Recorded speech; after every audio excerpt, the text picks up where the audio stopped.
We got about 5 online.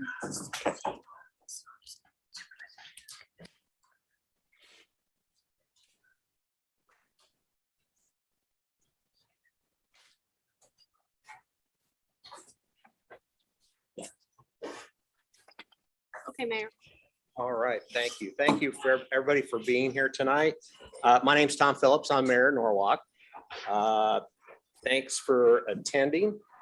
Before I start with a summary of what we're talking about tonight, let's take a few minutes to introduce ourselves. I'm Tom, like I said, I'm Tom Phillips. We'll go ahead and start over here. Aaron DeCook, Supervisor, District 1. Drew Merrick, Carlisle Mayor. In Pool City Council, Norwalk. Teresa Albertson with the Des Moines Register. I'm Miss Sarah Jordan Hines with the Independent Advocate. Steve Dawson, Norwalk taxpayer. All right, Kevin. Kevin Foley, Director of Des Moines Airport. Great. Rick Edelman, Carlisle City Council. Devin Markley, Carlisle City Admin. State Representative, City Council. Gwen Schroeder's, Indianola City Council. Ron Dalby, Indianola City Council. I'm Charlie Sell, Interim City Manager for the City of Indianola. John Parker, City Council, Indianola. Jackie Livingston, Norwalk City Council. Rick Staples, Police Chief Norwalk, thanks for coming. Christina Beach, Indianola City Council. Stephanie Erickson, Indianola Mayor. Lindsay Offenberger, City Clerk for Norwalk. Luke Nelson, City Manager, Norwalk. All right, and then online. We've got Brian Baker, Council for Norwalk, Stephanie Riva, Council for Norwalk, Doug Byland. He's with Indianola. I don't know what his title is. Thank you. David Lester, City of Norwalk, City Council, and Jackie Rafferty with Indianola, City Clerk. Awesome. And of course, my computer just turned off. There we go. So I hope everybody had time to review the packet of information for airport expansion reports, the maps, economic justification and analysis that was distributed to the group. Des Moines Airport has been planning an expansion and large-scale redevelopment. I think I had plans in my office from 7 or 8 years ago that this has been talked about that actually showed the terminal expansion up on the south side. So it's been talked about for quite a while. And it's good to see that it's starting to really kind of roll forward. The expansion is really going to benefit the entire region, both, all the cities in Warren County and Warren County itself. Estimated cost for the project is just short of $600 million. I can tell you the funding for this project, it includes a large grant from the state of Iowa, but it's contingent upon local investment, okay, from cities and counties. And the purpose of this meeting is to discuss and share thoughts about financial input for the project. The Des Moines Airport Authority is requesting $34 million from regional municipalities. And I think Kevin will go through will you go through the funding sources and how it's divvied up? Great. Just to let you know, Norwalk has budgeted $250,000 with payments happening each year for the next 5 years. But I'll tell you, council hasn't taken formal action on it, and we haven't passed a resolution on that yet. We first want to discuss it all with you. So I'll offer the floor to Kevin Foley. He's the Executive Director of Des Moines Airport, and take it away, Kevin. First, thank you, Mayor and Norwalk City Council for making the arrangements and Luke for setting this up so that everybody was in the same room at the same time. Appreciate it very, very much.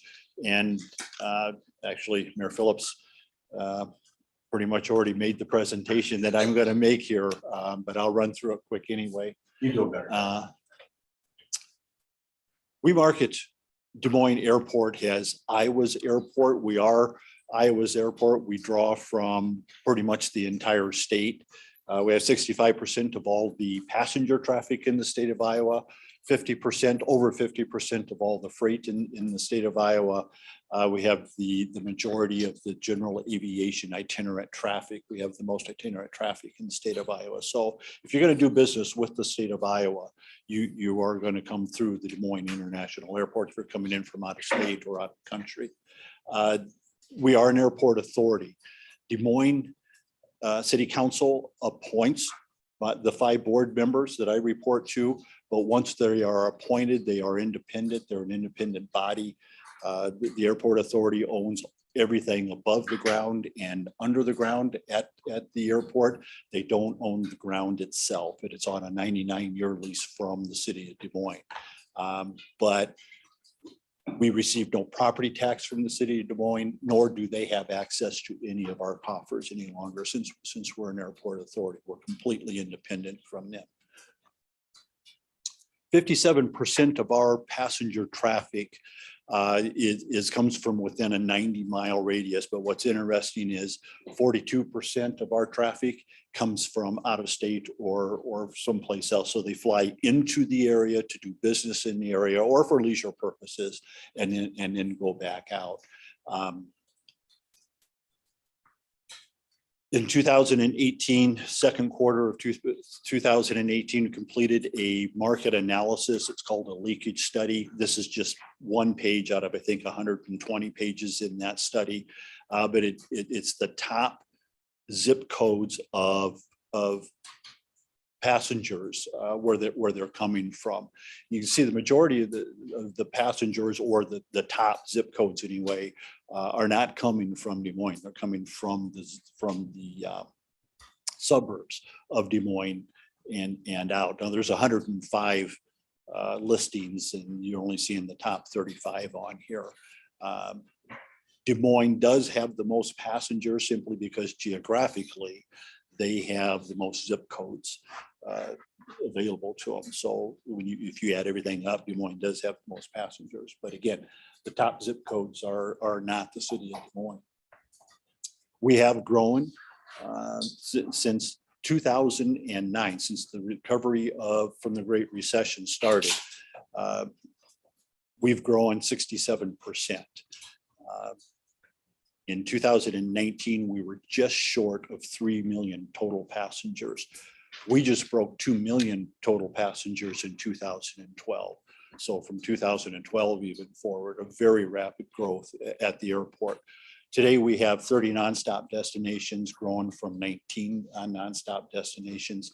In large part, the latest additions are coming because of the crew base from Allegiant Airlines. We're running 90% of the traffic that we had in 2019, but the majority of it is leisure. The business travel isn't back yet. Now, our fear is when the business travel comes back, if it comes back with the same surge that leisure came back, not 100% sure how we're going to handle it. We'll figure it out, but it's going to be terribly stressful on the terminal. We're just out of space. If you've been to the airport lately, you've seen the new entrance roads co-located with the exit. So everything's at the stoplight now. That's depicted here in the red. That's phase 1 of the road, and it's completed. Phase 2 and 3 are depicted there in that purplish color. That is been to bid and will be on the board agenda here in February to accept that bid. That construction will start in April. There's 3 more phases after that depicted in the yellow. That loop that you see on the purple will become the entrance to the parking garage, which is the expansion of the parking garage is depicted there in that goldish orange color. And that is under design right now. So once that road is completed, which will be completed this fall, phase 2 and 3 of it, the garage construction starts in 2023. We're down to the terminal. We can't move forward then with anything else until we get the terminal itself constructed. And that's depicted there in the green. This is just an artist rendering of what you would see when you pulled onto the airport. This is completed. That art that's depicted there is on loan from the Greater Des Moines Art Foundation. The airport did not pay for that. The foundation paid for it, and it's just on loan to the airport. Moving on, artist depiction of what you would see. You notice here in this diagram where you start to see a split on the lanes. On the right side, That's where you would start entering that curve to enter the new garage. If you stayed on the left, you would go on down to it in front of the terminal. And this is moving south on Fleur. That's that loop again that takes you into the new garage area, the entrance to the new garage area. There is no design in the terminal yet. This is an artist concept of what it could look like, anticipating that it would be glass and steel and terrazzo floors, a pretty basic construction. But the lower right is pretty accurate. Again, that's looking or traveling south on Fleur, and you notice that the aircraft are much closer to Fleur Drive than what they used to be or what they are today. So the cost of all of this, when we first started, and Mayor Phillips alluded to this, the plan came out, we did a study in 2014, and it said you need a new terminal, that this terminal is beyond expansion, mostly because of the way it's laid out and its age. But you are rapidly approaching a time when you need a new terminal. So that was the first plan. It was 2014. Then in 2016, we did what is called programming, which is nothing more than space. How much space, how many square feet do we need for every step of the passenger processing phase, and for expansion, which was originally planned to be on up through 2040. So we had that programming done, and that was completed in 2017. And at that time, we reported it was a $500 million project. And we started on the project. Most of the work has been completed down on the south side of the field that we've done this far. Most people don't go down there, but we've moved the FedEx, built a new FedEx building. Des Moines Flying Service has been relocated down on the south side. Signature is under construction down there right now. In total, down on the south side so far, there's been about $85 million spent down there. The majority of that, a little over $60 million, has been airport revenues that have gone in down there.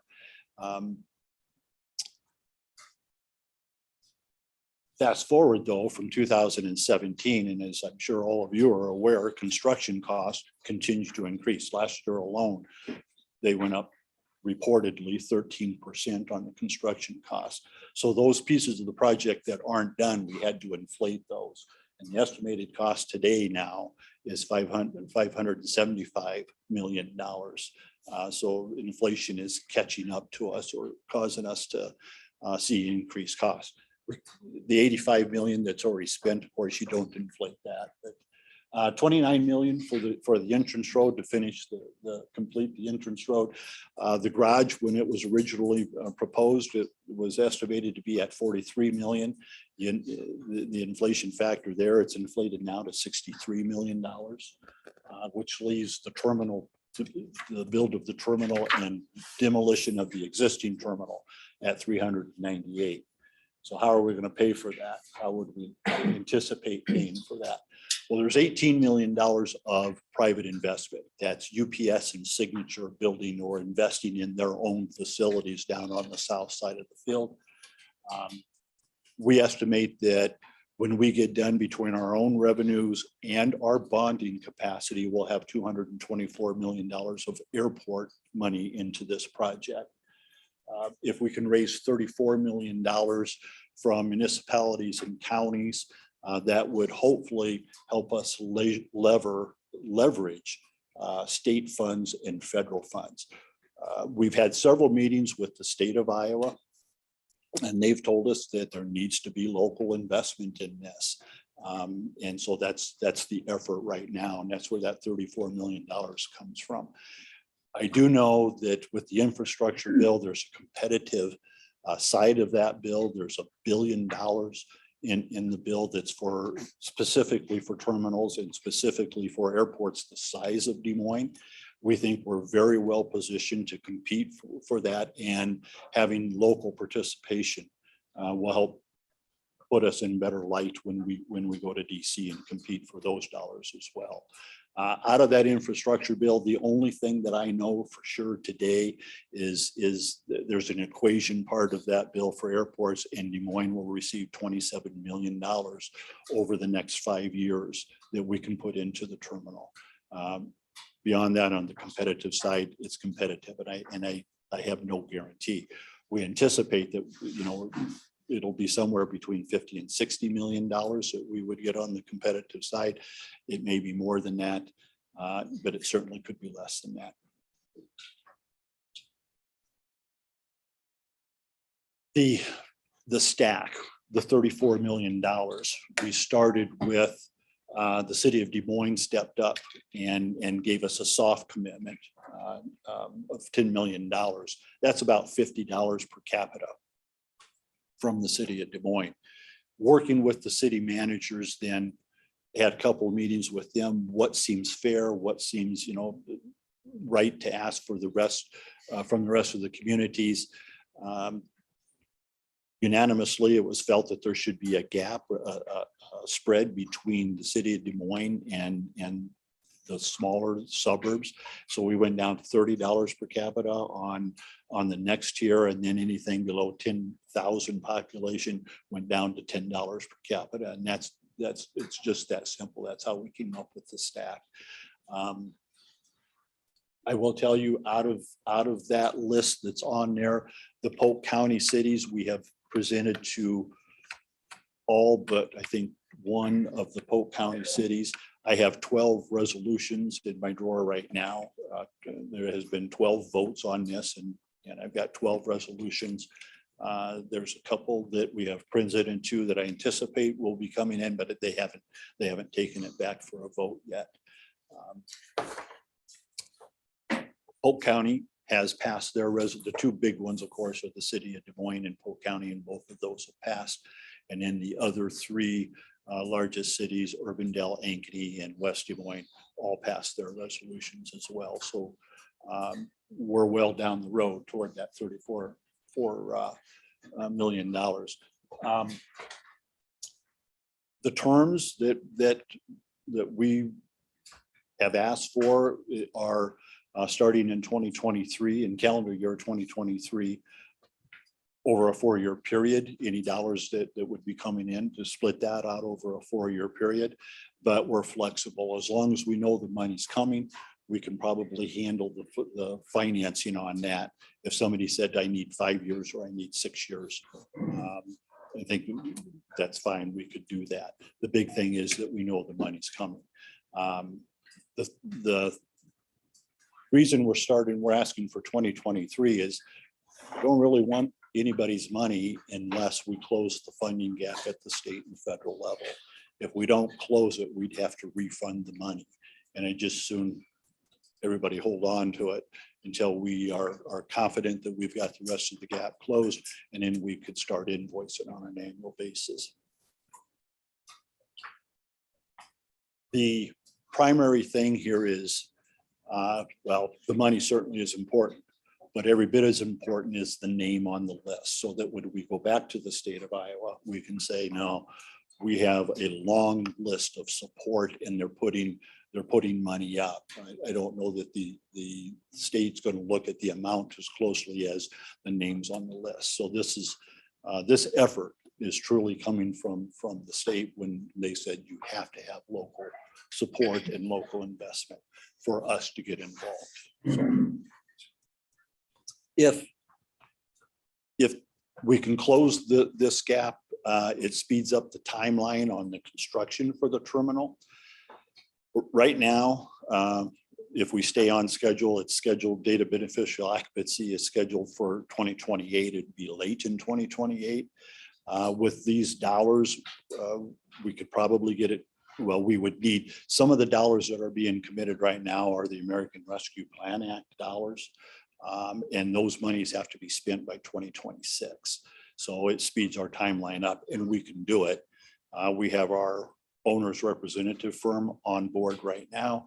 On the street is a request for qualifications for architect and engineering firm. Anticipate having those folks on board in April or at the latest in May, and they would start design right away, take it to 30% right away. So our timeline, then would be, or our date of beneficial occupancy would be 2026, that we would anticipate moving into the new terminal.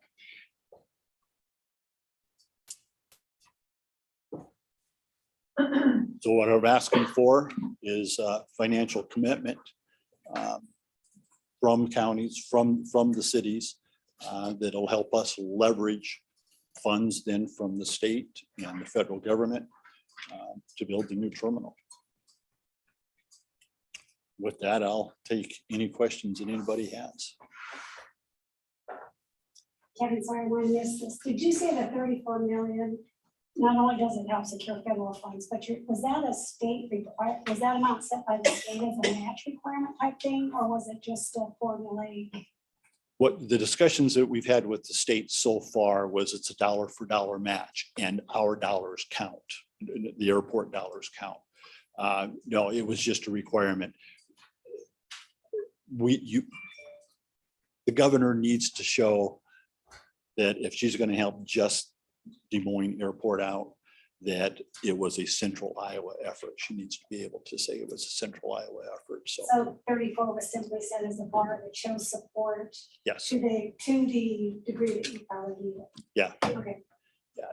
And again, it was started just the city of Des Moines in talking to the city of Des Moines. They thought they could come up with 10 million, and we worked from that figure. Yeah. Can you go back to the slide that had the counties? You had Warren County there at the bottom, 4 million. There you go. Yeah. So here's my question. Warren County and cities, we are almost next door to the airport. I could almost throw a ball at the airport. And yet Story County, way up north, is double the amount. Why is that? Well, Ames uses Iowa State is where the majority of the traffic is coming from. They use the airport heavily, and so they just simply have more traffic coming through.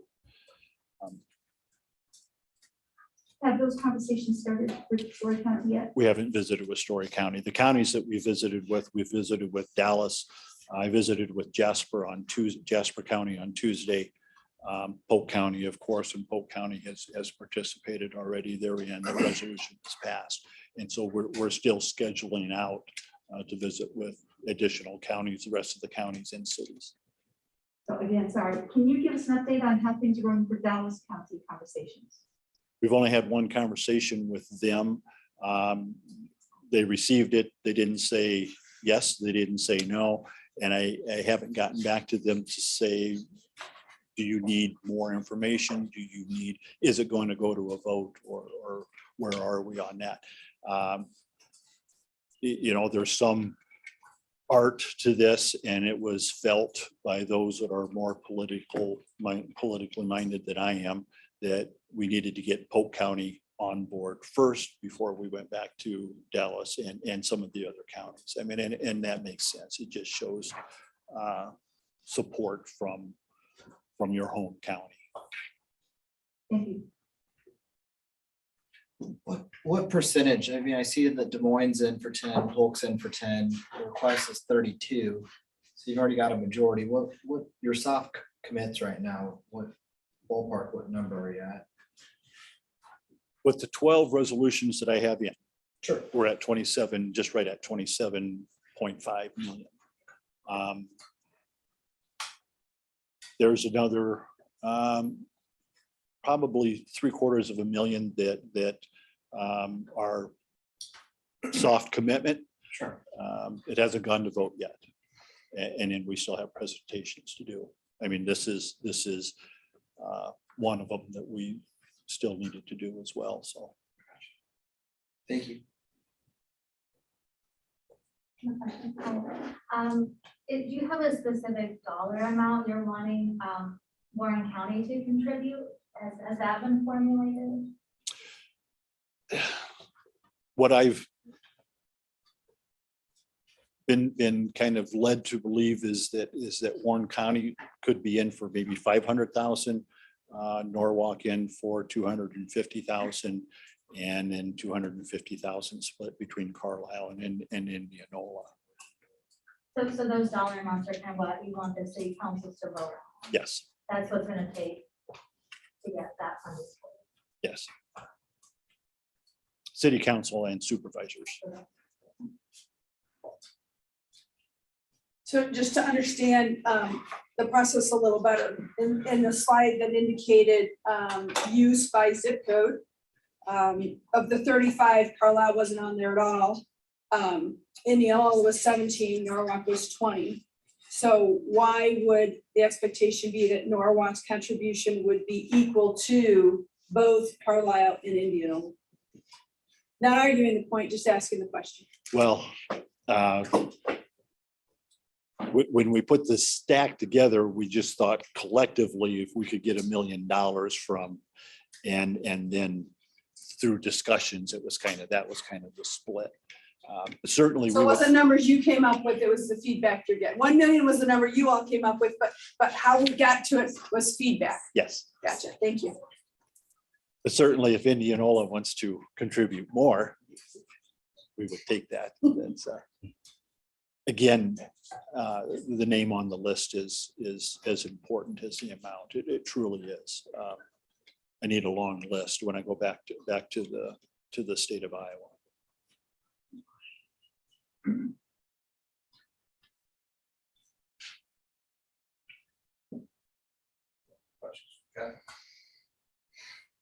Okay, I got one more. So hypothetically, I'll just pick a city.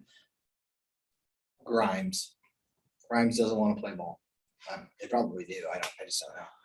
But if you're 400 or 500,000 short, or you hit 30 instead of 32 million, what happens? I mean, does it blow up? Does it No. start forward? I mean, Nope, I take that, go back to the state and say, I've got $30 million commitment from this list of communities.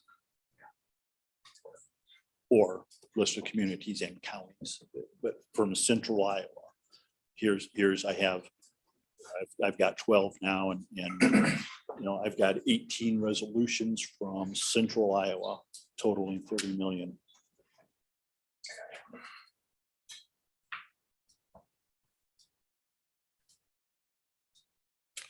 I did. Talk a little bit, if you would, about the importance of having the number of direct flights you have to some of the areas you have today. I was on a plane for a week every month, every week for 10 years, and so I always found it interesting. Des Moines has a direct flight to LaGuardia, which many cities don't, or to JFK or somewhere along that line, and then you get Charlotte and Atlanta and all these different cities. Trying to explain why that's important. Well, if you think about yourself when you're traveling, your first decision is on ticket price. That's the first thing you're probably going to look at.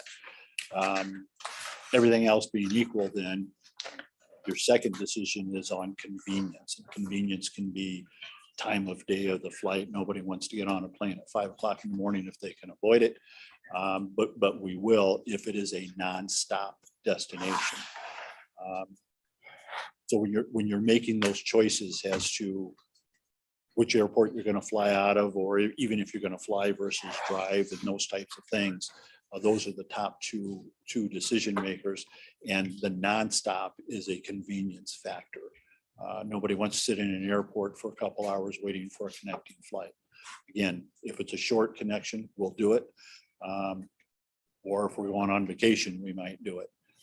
But for business travel, it needs to be nonstop. Do you see that the investment in the work that you folks have done to bring those airlines in for nonstop, what kind of benefit do you think that brings to the area? Oh, it's, first of all, on Allegiant, even though we know Allegiant is a leisure airline which means it's for travel, but it goes to attracting talent. We know that millennials and Generation Z and the younger generations, more than material items, they want experience and they expect to be able to travel and they expect to be able to travel inexpensively. So having the airport, if we're going to attract that talent to this area, we need to have airlines like Allegiant with a lot of nonstops. On the business side, and just found this out probably 18 months ago, venture capitalist coming out from the West Coast, they won't even come into a community unless it has a nonstop flight from where they're coming from. So if they're coming from the West Coast, you need the nonstop flight to get them here to even look at investing in some of the area. So I mean, it just on the business side of things, when you look at the top 10 criteria that a business looks at as just to whether they're going to expand in an area or move into an area, almost always in the top 5 is a good airport with good air service in that decision. So I mean, that's the impact. Good question. So in looking at this, it appears that everything over 10,000, your recommendation is $30 per capita, correct? And then under is that 10, gives us an idea to go backwards. I need all that to look at. So Yes. That's the reason why they're 30 is for 10 and above. And Right. Okay, Right. Thank you. Now, if you look at Pleasant Hill, and these are 2019 population data, by the way, we couldn't find 2020 when we were putting this stack together. I don't know if it wasn't published yet, but we just couldn't find it. But if you look at Pleasant Hill on there, they're 10,019 population. They had a little problem with being in the 30 stack when they were 19 people over 10. So they did pass a resolution, I will tell you, but it's at $10 per capita. And I understand completely. And as I shared with the city manager, I'm not in a position to negotiate. So I'm going to take whatever you offer. But other than that, everybody, all the resolutions we have thus far are just what's on the page there. Everybody's coming through with the ask.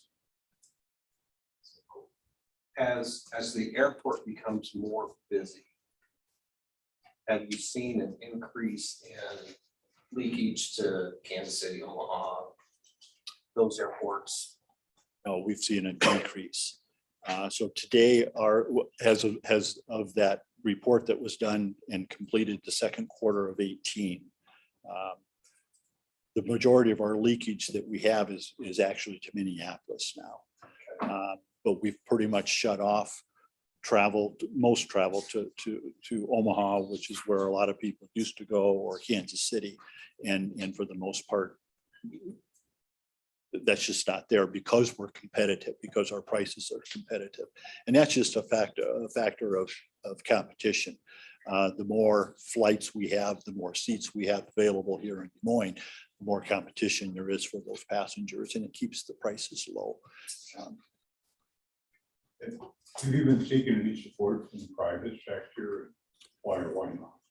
We haven't yet. We are defined as a governmental corporation. To date, we have viewed this as a government.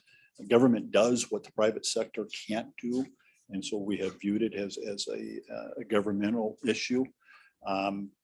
What we have talked about, though, is there's nothing free in the airport, and when you look at the walls in the airport, all of that advertising, and a lot of it's colleges and universities, but someone's paying for that. What would be the value of the advertising 100% to a corporation? You can have every wall in here, all your, and 3,000 passengers and growing, hopefully 4,000 passengers are going to see nothing but your advertising. What would that be worth? And the only thing I've got to compare to is Iowa State and American put, with their name on the field. And I think they're only paying $1 million a year to have that, and they're getting TV exposure off that. So it's not quite as much as what you would think. Naming rights, we've looked at that. As a last resort, would we go to the private sector? Yeah, we would, but just haven't gone there yet.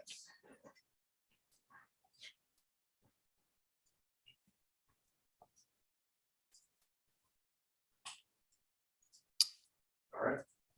Thank you very much. And again, thanks to Norwalk. Thanks for setting this up. And I'm available for questions. If you've got, as this goes forward, if you've got any questions, feel free to give us a call. If I'm not available, Brian Mulcahy is. Because everybody meets typically on a Monday or Tuesday, there's several of us that are out doing these kind of presentations, and we're available. So I appreciate it. Thank you. Thank you. Thank you.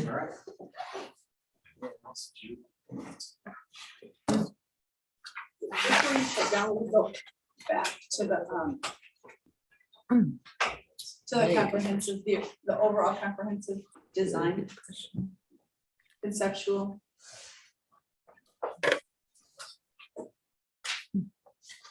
Yep, thank you.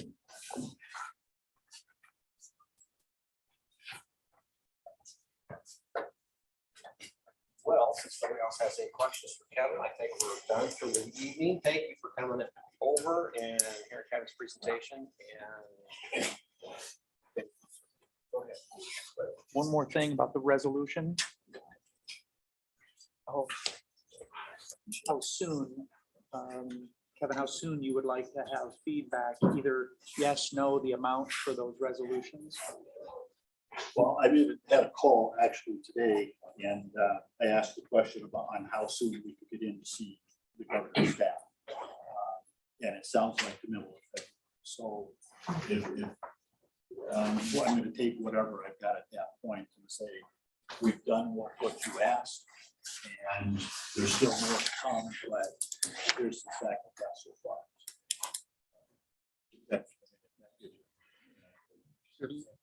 Within the next couple months. Yeah. Pretty critical. I think, if I had 15 resolutions, I think that demonstrates there's interest. I mean, we're not that we don't want to do the work necessarily, but do you have any draft resolutions? We can walk through? Yeah, absolutely. Well, we don't get the. You had a draft resolution and or a draft letter of agreement, whichever community would like you. I don't need both back. But if you want to- I'll get you the time.